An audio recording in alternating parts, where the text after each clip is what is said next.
Hi, everyone, and welcome to another episode of What's the Point Anymore?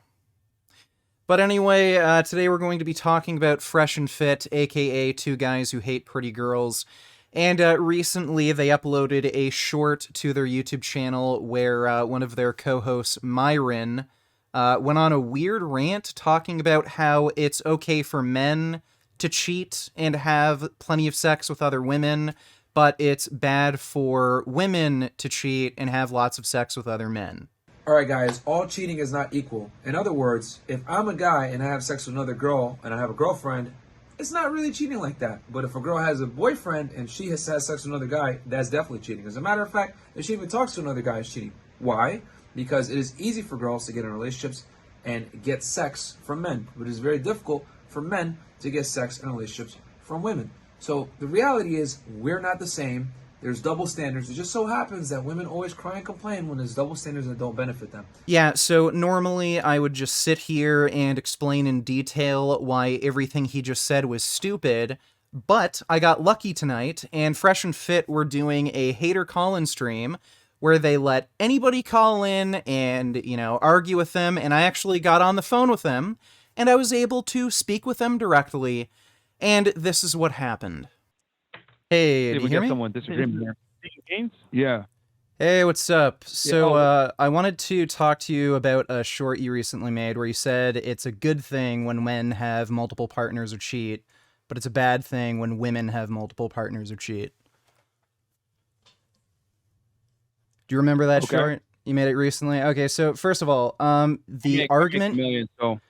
Yeah, the argument you made, you used a set of purely factual premises to come to an ethical conclusion that women should be shamed for cheating. I think you basically said it's easier for women to get laid, therefore, it should be shameful if women are promiscuous or cheat on their partners, but it's really hard for men to get laid.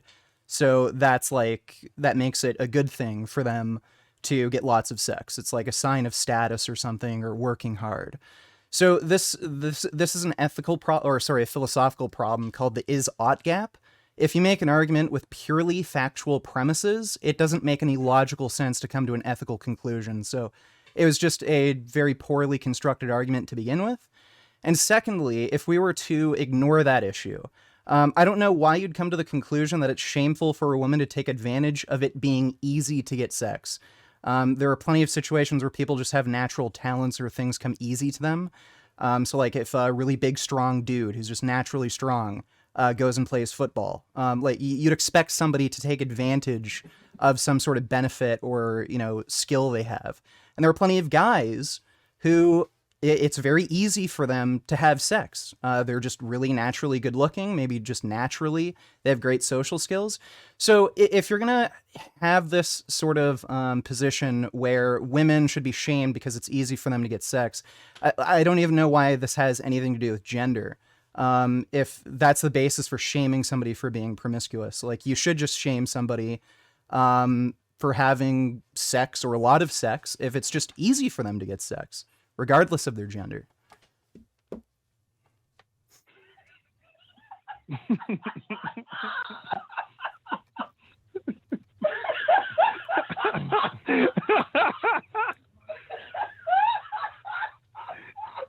Yeah, he's finished his question mark. Okay. All right, I think that's the answer right there. So do you have any retort? No, bro, because you just don't understand basic intersexual dynamics, so there's nothing to talk about here. Okay, so you don't acknowledge that you made a poorly constructed argument that just made no sense. Like, if it were easy for you to get sex, would you not take advantage of that? Like, should you be shamed for something that's easy for you to do? Next caller. All right. Okay, that was pathetic. Thank you for using Blog Talk Radio. Wow. Goodbye. Wow. So that went about as well as I thought it would. Of course, they couldn't come up with any counter-argument against anything I said. But the story doesn't end there. After they bravely kicked me off of their show, that's when they actually decided to respond to my arguments. When I'm not there anymore, to actually make any counter arguments back. Yeah, we got the Crip podcast. That's he's assuming that men and women are the same, which already his mind just off of that argument, he believes in blank slate equalism. There's nothing to really talk about at that point. Blue pill to the core, yeah, man. Blue pill to the core, bro. We ain't even gonna entertain that shit. All right. All right. So again, they kicked me off of their show, so I wasn't given the opportunity to make a counter argument to this when this was live, so I have to do that now. So first of all, this is a complete straw man. I don't believe men and women are equal. I do think there are differences between men and women. And nothing about my argument suggested that men and women are equal. I only pointed out glaring logical flaws with their belief that it's a good thing for men to cheat on their partners and be promiscuous, but it's a bad thing for women to cheat on their partners and be promiscuous. So first of all, again, they crossed the is-ought gap. They made purely factual statements and came to an ethical conclusion that it's wrong for women to be promiscuous. This makes no sense. I don't think Fresh and Fit still understand why that doesn't make any sense, so I'll give an example. I could say the exact opposite of what they said. I could say it's easier for women to get on dates, it's easier for women to have sex, therefore it's a good thing for women to be promiscuous. That doesn't make any sense. I have a set of purely factual premises, and then I have an ethical conclusion. The premises just don't follow to the conclusion. It's just complete nonsense and gobbledygook. That's the fundamental problem with their argument. And secondly, even if we ignore that, why would we assume that because it's easier for a woman to have sex, therefore it's a bad thing to have sex? Like, there are plenty of examples where people have natural abilities and talents, and they take advantage of those natural abilities and talents. Some people are extraordinarily smart and they're geniuses, and they use that talent to, do really well in school and get a really high-paying job in, like, a tech field. There's some people who are naturally really big and strong and athletic, and they use that to their advantage to, play professional sports. Well, okay, if assuming women have a natural ability to just, have sex or get sex easier than men, what's wrong with taking advantage of that? What's really weird about this is they were accusing me of believing men and women are equal, but their actual argument is gender neutral. It has nothing to do with it being easier for women to have sex or harder for men to have sex.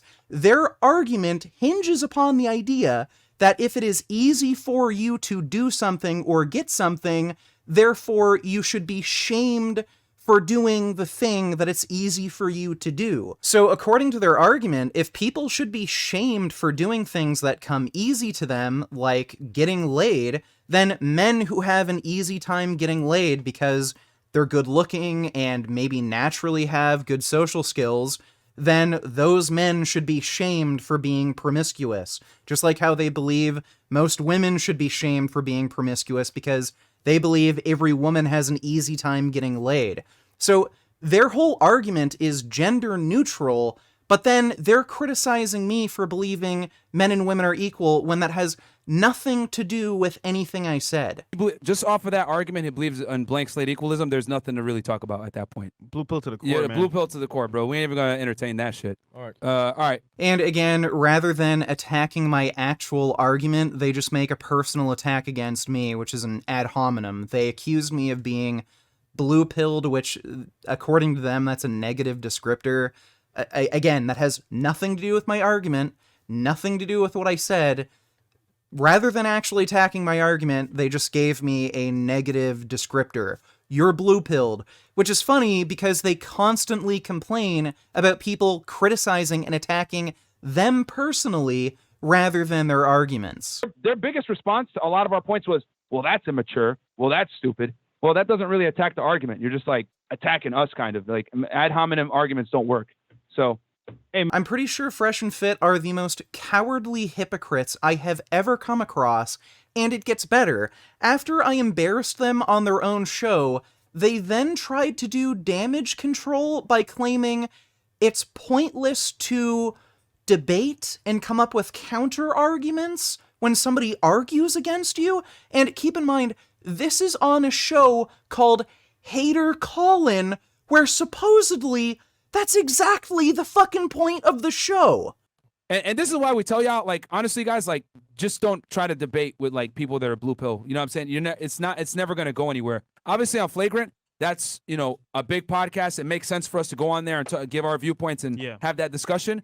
But you don't want to sit there and if it doesn't benefit you, you're going to lose more hair follicles that might not make it worth it, bro. Because he's not going to change. You're not going to change. Yeah, so, like, what are you going to sit there? You ain't going to change their mind. So, see, baiting right here. Like, bro, like, nah. And also keep in mind, I was literally the only hater who showed up on their show called Hater Call-In. Literally every other call was positive, basically sucking their dick saying, "Oh, you guys are great, I love your show." Yo, what's up, man? I know you wanted calls from a hater, but, you know, I'm not one, bro.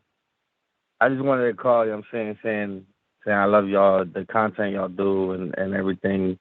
You're pretty much teaching the world, yo. I just want to say I love you guys, but to be honest with you, I don't really want to call in because you guys want to talk to haters, so I'll just walk out.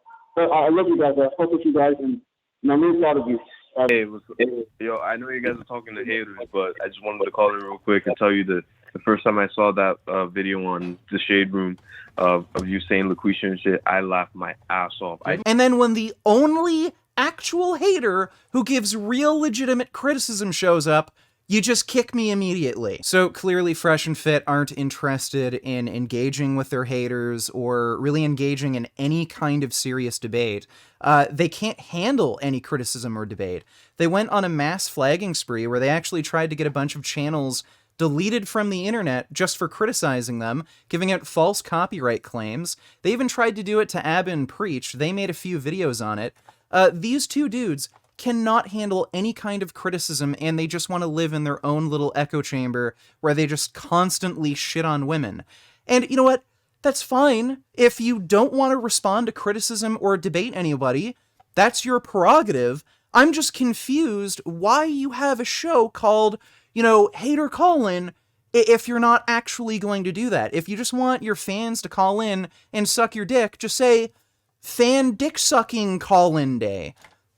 Like, why do you try to play this, like, game where you act as if, oh yeah, we can handle any criticism, we'll debate anybody, but then when that happens, you just run away and tuck your tail between your legs. And right before they ended the stream, they tried to do a little more damage control, where they flat out denied ever claiming that it's okay for men to cheat and be promiscuous, but it's not okay for women to cheat and be promiscuous. Chats. All right. We got Okamo no Kazi, twin Canadian. I got your retort. I never heard FNF say cheating was a good thing, and I've been here a while. I have heard them say men will cheat if they got option, and it's better to be straight up versus lying cheat. Exactly. Facts. I love this podcast. So again, just to jog your memory. All right, guys, all cheating is not equal. In other words, if I'm a guy and I have sex with another girl and I have a girlfriend, it's not really cheating like that. But if a girl has a boyfriend and she has sex with another guy, that's definitely cheating. As a matter of fact, if she even talks to another guy, it's cheating. Why?